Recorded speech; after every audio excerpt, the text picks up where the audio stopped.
Le flamenco et la musique andalouse à l'honneur mercredi soir à Séville, en Espagne, au cœur d'un grand événement de jumelage. Cela se passe sur la scène de la Fondation Trois Cultures de la Méditerranée à partir de 12h30 avec la présence des autorités espagnoles et marocaines. Les deux présidents de la Fondation Tres Culturas, André Azoulay, conseiller du roi Mohamed VI, et Ilyas Bendedo, conseiller à la présidence du gouvernement d'Andalousie. L'événement commémore le 10e anniversaire de la déclaration du flamenco comme patrimoine immatériel de l'humanité par l'UNESCO. Et ce soir, c'est M. André Azoulay, coprésident de la Fondation Trois Cultures pour la Méditerranée, que nous avons le plaisir de recevoir pour en parler. Bonsoir à vous et merci d'être avec nous. Bonsoir et très heureux d'être sur votre plateau. Merci. Je vous propose d'abord de revenir sur l'ambition de la Fondation Trois Cultures de la Méditerranée qui est à l'initiative de cet événement. Oui, vous savez, cette fondation a été créée il y a un peu plus de 20 ans à l'initiative du Maroc et en partenariat avec l'Espagne et avec le gouvernement régional de l'Andalousie, la Junta de Andalucía. Et 20 ans après, tous les paramètres, toutes les valeurs qui avaient inspiré la Fondation trouvent en cette année, en ce mois de décembre 2020, la parfaite illustration de la place et de la nécessité ou du message que porte la Fondation. Nous sommes dans une période qui est celle à la fois de l'incertitude, d'une crise sanitaire sans précédent, une période où dans l'adversité, justement, plus que jamais, cette proximité, cette solidarité que la Fondation des Trois Cultures a créée entre les deux côtés de la Méditerranée, mais plus particulièrement entre le Maroc et l'Andalousie, est convoquée ou se manifeste, comme vous l'avez dit, demain, pour un très grand événement qui va illustrer justement cette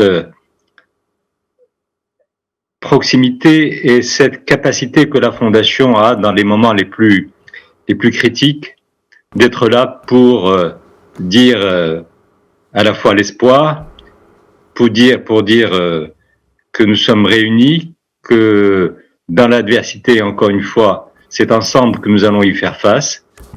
Et c'est un très beau message que demain, ensemble, nous allons porter parce qu'il est à la fois dans la continuité de l'actuelle édition, 17e édition du Festival des Andalousies Atlantiques, qui est virtuelle, qui a commencé il y a 2 jours et qui sera clôturée justement au siège de la Fondation, au pavillon Hassan II, au cœur de l'Andalousie, à Séville, par cet événement qui va porter les voix andalouses, les voix marocaines dans ce concert de à la fois la solidarité et la conviction et l'engagement dans ces moments critiques d'y faire face ensemble et d'y faire face en convoquant la culture, le chant et toutes les valeurs qui sont celles qui forment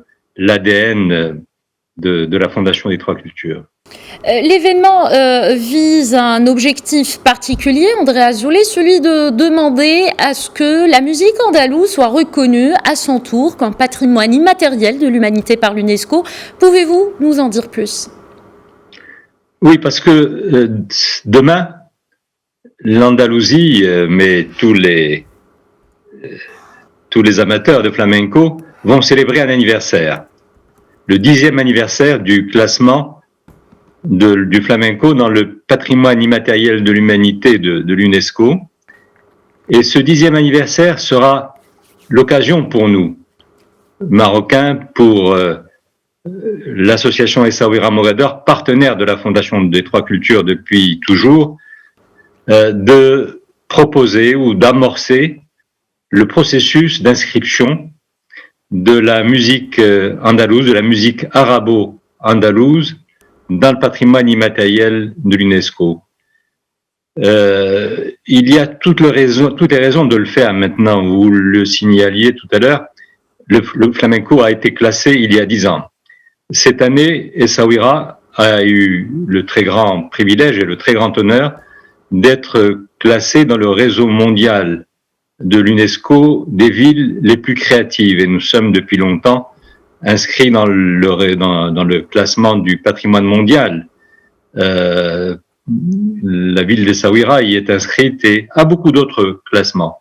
Et je crois que nous avions toutes les raisons d'enrichir ce très beau tableau en nous portant aux côtés de l'Andalousie, aux côtés de la Fondation des Trois Cultures et aux côtés de tous ceux qui sont invités à nous rejoindre pour faire en sorte que ce magnifique patrimoine de la musique arabo-andalouse, vous savez, la musique andalouse, elle est née au IXe siècle. Elle est enracinée dans la profondeur de nos mémoires mêlées à nous Marocains, andalous, dans la mixité positive très riche qui a aussi caractérisé cette Andalousie de tous les possibles, de toutes les fraternités, dans un parcours historique qui a été souvent contrasté, mais tout de même, il y a de beaux restes, et ce sont toutes ces raisons qui font que, avec le gouvernement andalou et avec la Fondation des Trois Cultures et l'association Essaouira Mogador comme réacteurs, nous allons essayer de faire avancer cette candidature pour que cette partie tellement exaltante de notre patrimoine culturel, de notre répertoire musical, dans tout ce qu'elle représente, dans cette broderie qui mélange à la fois l'arabe, qui mélange l'hébreu et l'espagnol, et cette musique qui est venue de très loin, depuis l'Inde et depuis cette civilisation gitane là-bas qui est ensuite venue en Europe et qui a nourri ce répertoire de la musique andalouse, qui est aujourd'hui le résultat de l'addition de tellement de civilisations, de tellement de talents, de tellement de grandes et de belles histoires, et qui font que le Maroc est très heureux de se joindre à l'Andalousie et à l'association Essaouira Mogador et à la Fondation des Trois Cultures pour donner toutes ses chances de succès à cette démarche. Il s'agit d'un événement d'envergure avec la participation de l'orchestre Shqaraï, du prestigieux pianiste de flamenco Dorantes. Les artistes proposeront des interprétations séparées pour finalement se fondre dans le même thème, une charge symbolique importante, n'est-ce pas André Azoulay? Très importante, et d'autant plus, comme je le disais tout à l'heure, cet événement, ce concert de clôture, sera le concert de clôture de la 17e édition du Festival des Andalousies Atlantiques, qui est sur la toile, qui est virtuel, et qui a commencé lundi soir, ou dimanche soir, dimanche dernier. Et je suis très impressionné par le succès qu'ont eu les deux premières soirées. La première soirée a été vue par près de 80 000 personnes. C'est très impressionnant. Celle d'hier soir a probablement franchi cette barre. On n'a pas encore les chiffres les plus complets, mais il était important d'abord de faire en sorte que malgré la pandémie, malgré toutes les mesures sanitaires que nous respectons bien sûr, de rester présent, de faire en sorte qu'il n'y ait pas d'année blanche pour ce festival qui est chaque année suivi par des milliers de personnes qui viennent du monde entier, bien sûr pour la musique, les formations qu'ils vont entendre, et on y a vu et aimé les plus grandes du flamenco, Estrella Morante, Madame Léal et tellement d'autres.